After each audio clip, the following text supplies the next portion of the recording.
In this non-dual tradition, what is the ultimate aim of our interest, study, and practice? It is that we may become knowers of truth. And the phrase knower of truth has a special meaning. It denotes that one in this position is inwardly free, fearless, and completely fulfilled. The greatest of discoveries is that knowledge of truth is self-knowledge in the deepest sense. This is the knowledge of what we are in essence, in contrast to the various self-images we create as we go through life. All self-images fall short of the glory and integrity of truth. And truth is our ultimate nature. But before we reflect on what this means, I thought we could take a look at one or two of the obvious limitations of our present experience and of how the higher knowledge takes us beyond these limits. Generally speaking, what is it that makes life interesting and exciting? Surely it's the element of uncertainty that follows us all our days. We can never be sure what will happen next to ourselves, to the world, to the economy, to anything and everything we are involved in. Uncertainty adds a certain tension and interest to life, in the sense that every day is a new beginning. But the unpredictability of our situation can also be worrying.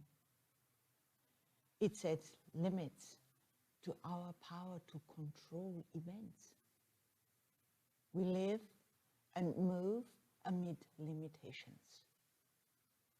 This impotence applies particularly to what we know or fail to know as regards life's overall purpose. Why are we here? We can speculate or express an opinion that justifies our preferred lifestyle. We are here to enjoy life, to enjoy ourselves. We are here to be good and do good to others. We are here to find the right balance between private gain and public service. We are here to grow in knowledge. We are here to follow the dictates of our religion and prepare for fulfillment in the afterlife.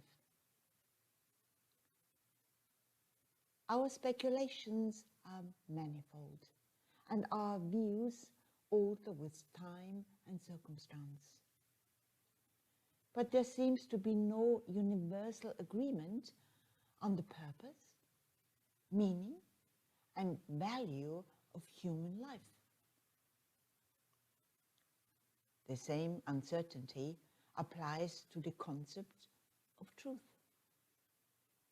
Philosophers from ancient times to modern have given much thought to the meaning of truth and the criteria which should apply to what is true.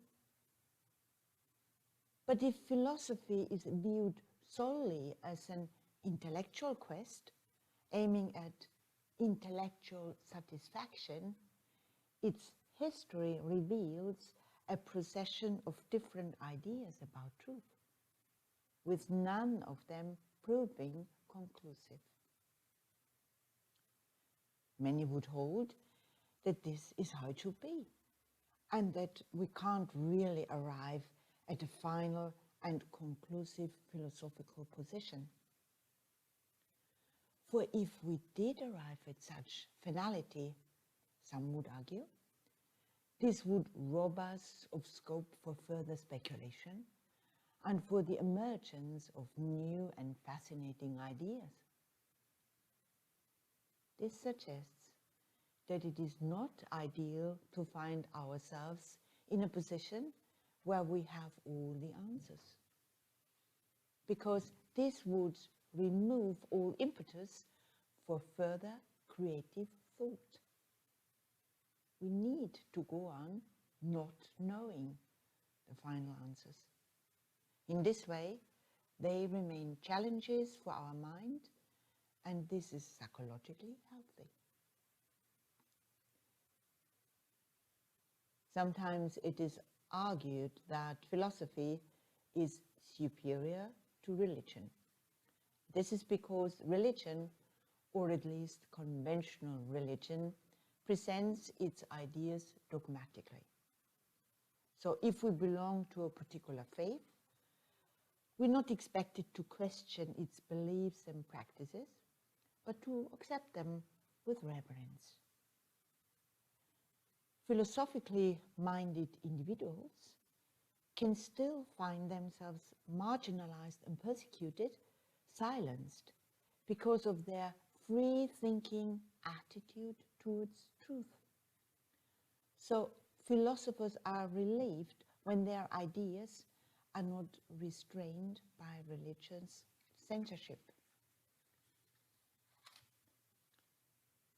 When this freedom of thought is achieved, philosophy, however inconclusive, allows people to think freely and creatively on the ultimate facts about our situation and destiny.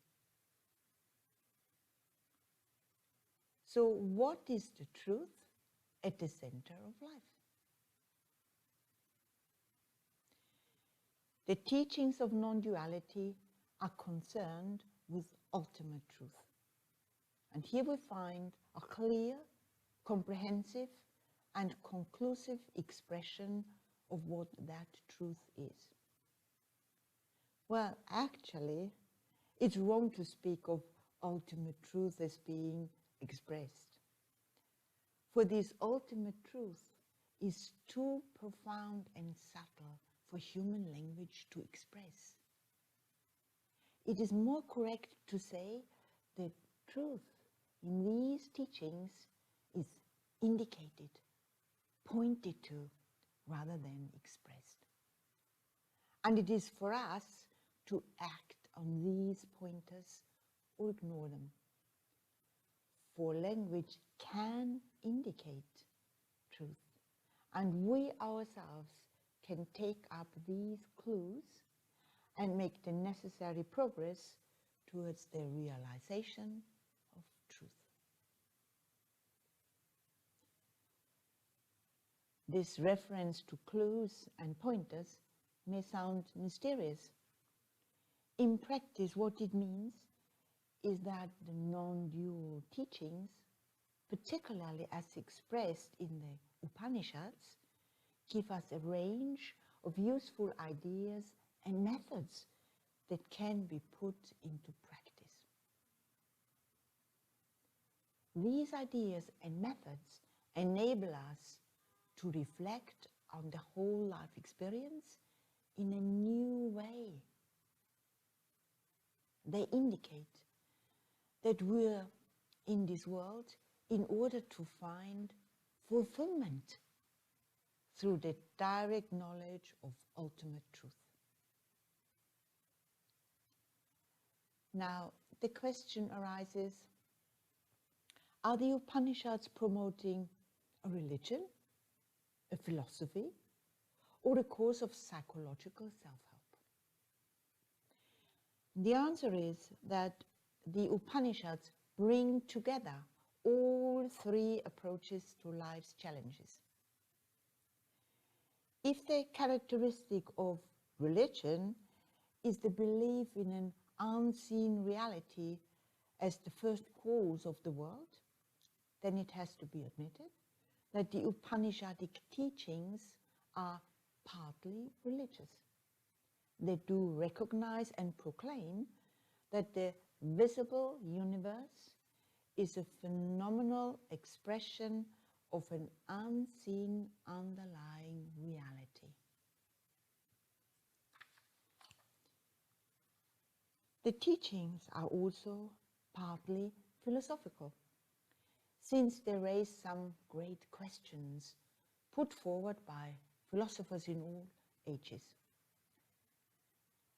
And the Upanishadic wisdom is also partly psychological, since it teaches us much about our mind and its higher potentialities. The Upanishads view the mind not only as an instrument for dealing with the outer life. The mind is seen to have higher powers of insight and universal wisdom. These are powers which only emerge when the normal functions of the mind are rendered quiescent, harmless, and inwardly focused. In this state, the quality and nature of our experience alters significantly. It is now that our mind becomes capable of going more deeply into the fundamental problem we have been considering. What is truth? As one Upanishad expresses it, it is the knowledge by which that which is beyond the range of our normal understanding becomes understood. The Upanishads urge us to pursue our philosophical problem they urge us to pursue one philosophical problem in particular. What am I? What is the true nature of the self? Let me paraphrase the words of the Brihadaranyaka Upanishad. If we want to realize conscious immortality, then the self alone is to be heard about, thought about deeply, and meditated on. Through focusing our attention on this problem of the self, all other questions will be resolved in the light of the self-knowledge we have awakened to. Om. Another way of putting this is to say to the one who asks the question, what is truth? You who ask the question, what is truth, are the truth.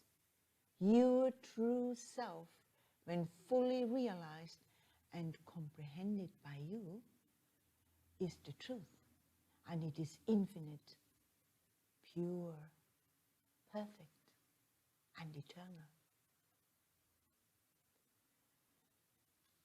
At this point, we might put forward an objection. If myself is the truth, if I am the truth can't be worth very much, for I am no better off than I was before you told me all this. I remain as an individual, a tiny, insignificant detail in the vast universe. My knowledge and power are strictly limited, and anything may bring this life to an end at any moment.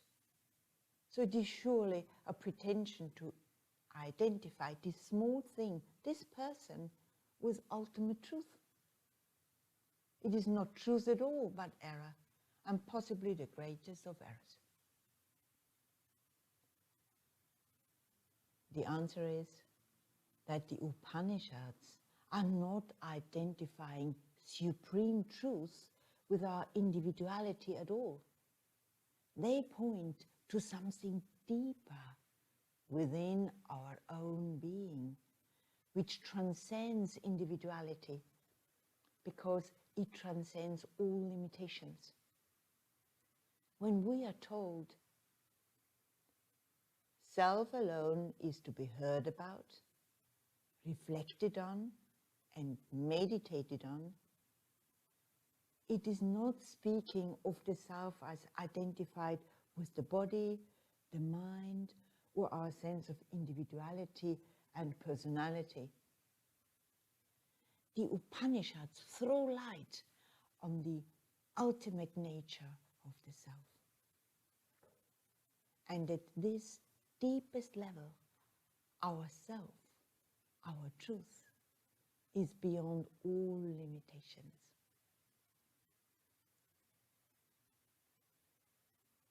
This deeper fact of our nature is something that is missed by our normal ways of thinking and feeling. As we mentioned before, the Upanishads do not confine their analysis of our mind and its potentialities to this everyday human level. Their research extends to the mind when it has been brought to quiescence, is inwardly focused, and wishes no harm to anyone. In the words of one of the great non-dual classics, one should note carefully how the mind is when it is under control, free from all ideas, and steeped in insight.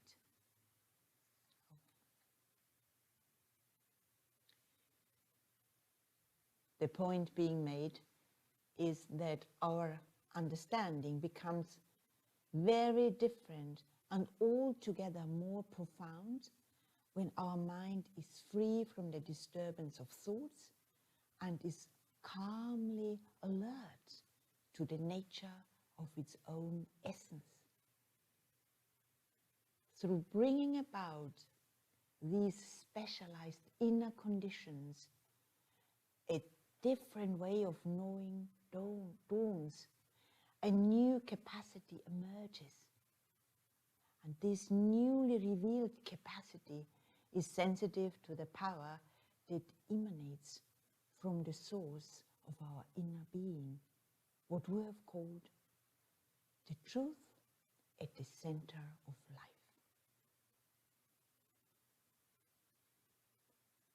But is there such a constant principle within us worthy of the name truth?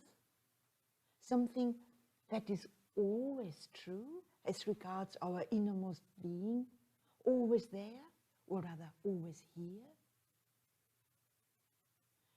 Because when we first turn our attention within, we find nothing that fits this description. And truth, to be true and reliable, must be something that never changes. Indeed, some eminent Western philosophers, as well as some Buddhist schools of thought, see in the human psyche only the changing patterns of thought and deny the existence of any permanent principle. This has led to the assertion that there is in human beings no permanent self, only passing thoughts. If so, our sense of being a self is only yet another idea that arises in our mind. It is true, this idea we have of being a self arises often and is the basis of our organized lives. But this doesn't prove that there really is a self behind the transient appearance of our physical form and the stream of our thoughts and feelings. For it still seems, when we look within, there is nothing we can find that is not object or that is not subject to change.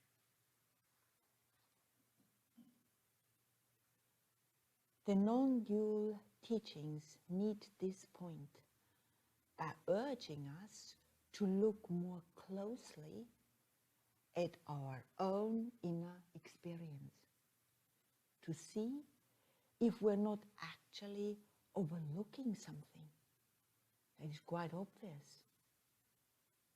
For it is not true that our inner being is completely subject to continuous change. And here the word completely is important. Everything we are aware of is fluctuating, transforming itself into new forms under the steady gaze of our awareness. That is true. Change, change, change. But let us revisit the phrase our awareness. What about that awareness itself?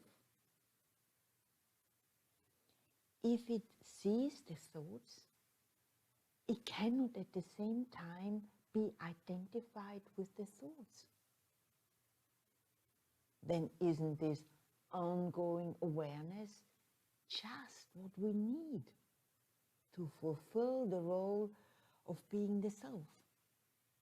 That is, of being that permanent principle to which our thoughts appear. If there were not the permanent presence of this innermost consciousness, how would we register change? Being ephemeral or transient, the thoughts themselves are disqualified from monitoring their own changefulness.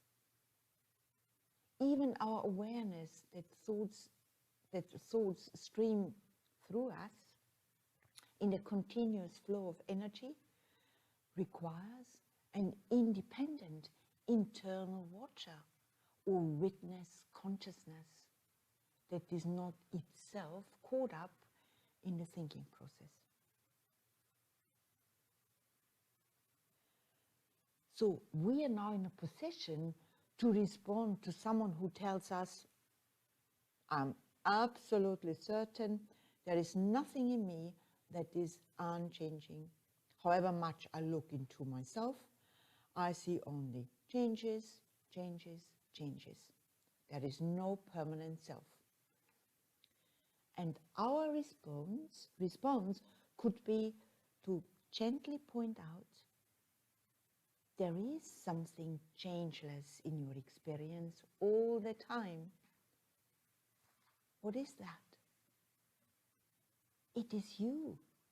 You in your true nature as the witness consciousness, the ever-present awareness to which all your thoughts appear, but which is not itself a thought, and in reality transcends all thought. So the truth about our nature becomes more interesting the more we ponder this curious fact that we not only think, but are aware of our thoughts. And this awareness is rooted in that principle of consciousness in our being that can never be erased. Experience assumes the presence of this light of consciousness. Where there is no consciousness, there is no experience.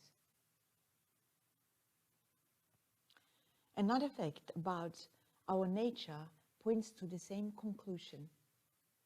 This is our tendency to philosophize, to confidently state our views on human nature generally, as if we had a privileged overview of the whole of human life. This too is a pointer to the infinite dimension of our being. For does it not suggest that there is something in our nature which transcends what is trivial and transient. How could we philosophize in this way if there were not something in us that really does have an overview of the human situation, a principle of higher knowledge that must be greater than human nature itself? At this stage, we may complain that all this has nothing to do with life. It seems to bring us no closer to the fulfillment that we said accompanies direct knowledge of ultimate truth. So far, it is all too abstract. We may accept that there is a principle in our being that is like an unchanging foundation which supports and underlies all our experience. We may concede that this is our real self, even though this so-called self cannot be known objectively. So we can call this aspect of our nature pure being or pure existence, although there is not much we can say about it, apart from the simple statement, it is. We may also accept its nature as the ultimate principle of consciousness in us, that alone can account for the fact that we not only think, but know that we're thinking and know what we are thinking. But what is the true value of this innermost principle of existence and consciousness? Where is the attraction or even the glory of truth? For we want the bliss of satisfaction, not just abstract ideas. The answer is that this deeper reality, this ultimate truth, is also the nature of ultimate bliss.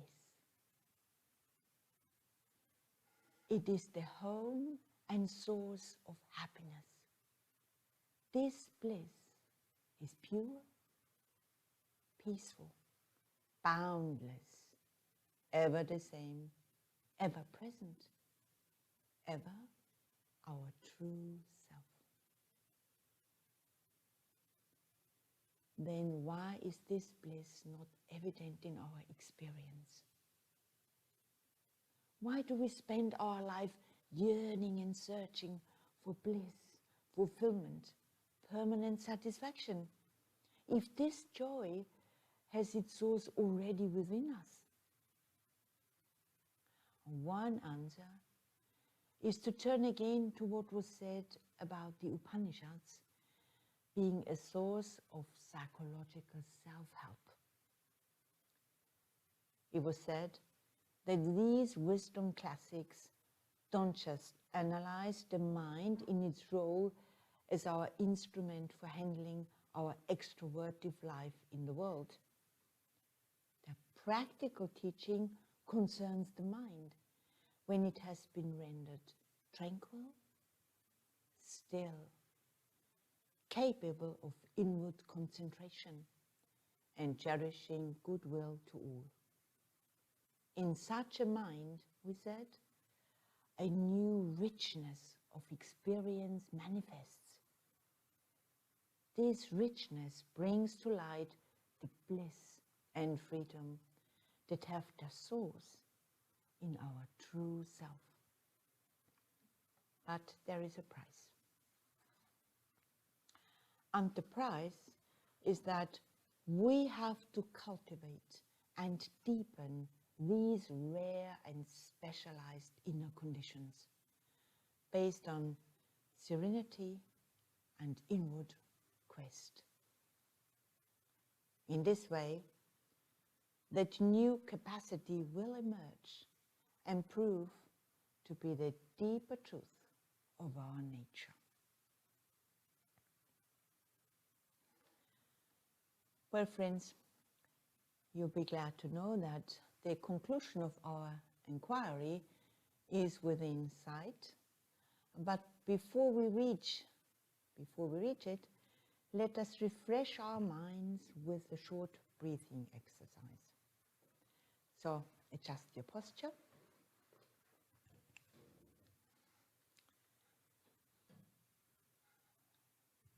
We breathe slightly more deeply than usual. As you breathe in, feel the awakening power of the in-breath and say to yourself, I am. Let the out-breath relax your whole being. So, breathing in, sense of awakening. Affirmation of I am. Breathing out, relaxation, complete relaxation.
We said earlier that the Upanishad acknowledge the deeper unseen reality or presence behind the whole cosmos. Religion calls this principle God. The non-dual teachings characteristically refer to it as Brahman, sometimes translated as the Absolute, sometimes as Supreme Self. We need to consider the question, how does this universal principle Brahman relate, if at all, to the deeper reality that we have denoted is the true nature of the human being? We've indicated so far that there is something in human nature that remains unchanged and unaffected by the changes that take place in our body and our mind. We reached this conclusion through reasoning. We found that the only way to explain the fact that our thinking processes are known to us objectively is to assume that there is a changeless conscious principle in us to which the thoughts appear, but which itself is not a thought. And this principle we called our true self, the truth that ever abides alongside the transient qualities that make up the body and the mind. And we then asserted, without giving reasons, that this changeless inner truth is the source of all value, attraction, and joy. So its nature is not just existence and consciousness, but also bliss, Sat, Chit, Anand.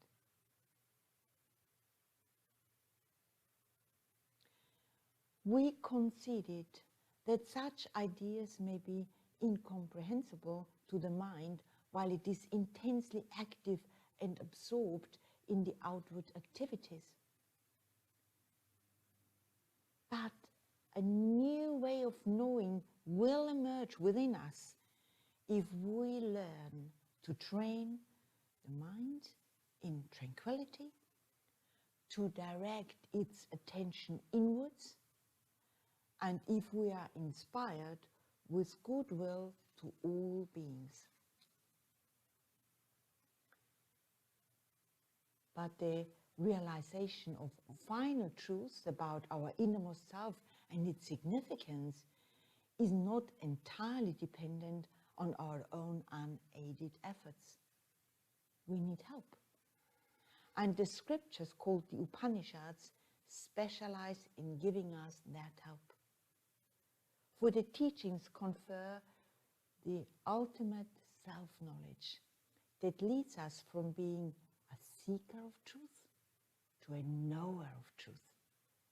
As we said at the beginning, one who is inwardly free, fearless, and completely fulfilled.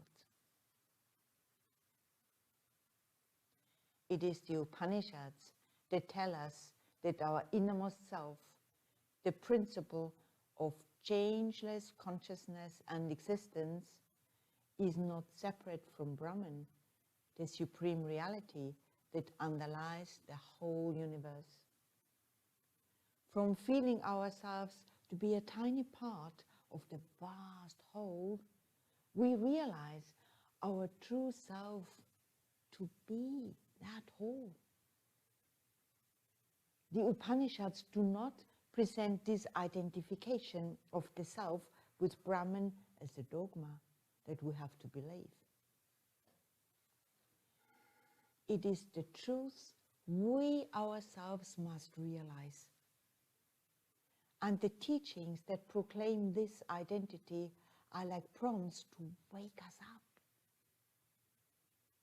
This identity of our innermost self with the whole is not on the material or the mental plane. We're not being told that our body or our mind is something fantastic, larger than life. We are being told that essentially in our true nature, we are not the body, not the mind, but the infinitude of self that transcends all qualities and limitations as unreal appearances. And as for our Brahman nature, our nature as the supreme reality underlying the universe, this too must be seen as based on our comprehension of Brahman as pure, non-dual being and consciousness, free from all the qualities that make their appearance in this relative universe. So the conclusion is that the truth at the center of life is the truth at the center of our own being. And this truth is totally identified with the infinite reality within and behind what we see as the world. The beauty of creation, the wonder of human intelligence, are its veils and garments that cover and for a time seem to conceal the unseen beauty of the Absolute. Then the veil is removed by the higher knowledge of the perfect identity of our innermost self with the Absolute.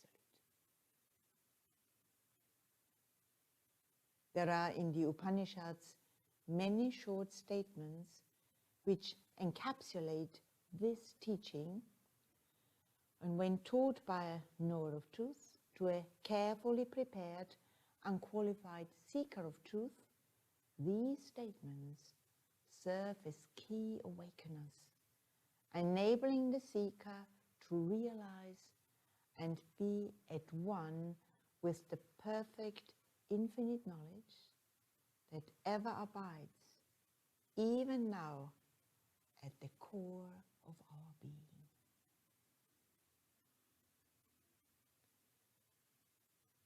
So friends, let us end by meditating for a minute or two on the following. My nature is knowledge and nothing other than knowledge. The universe is revealed under the light of myself. Om.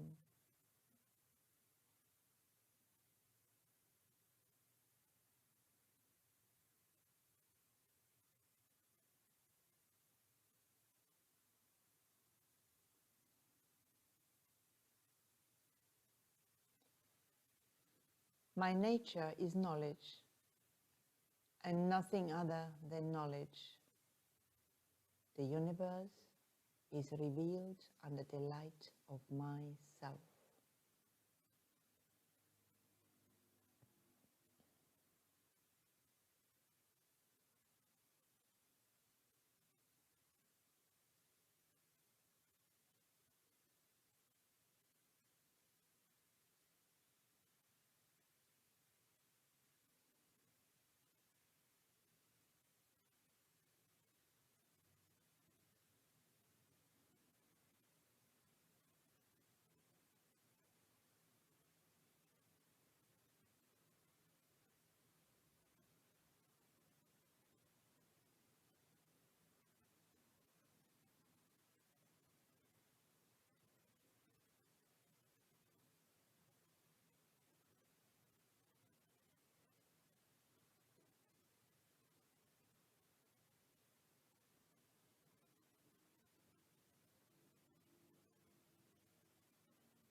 Om.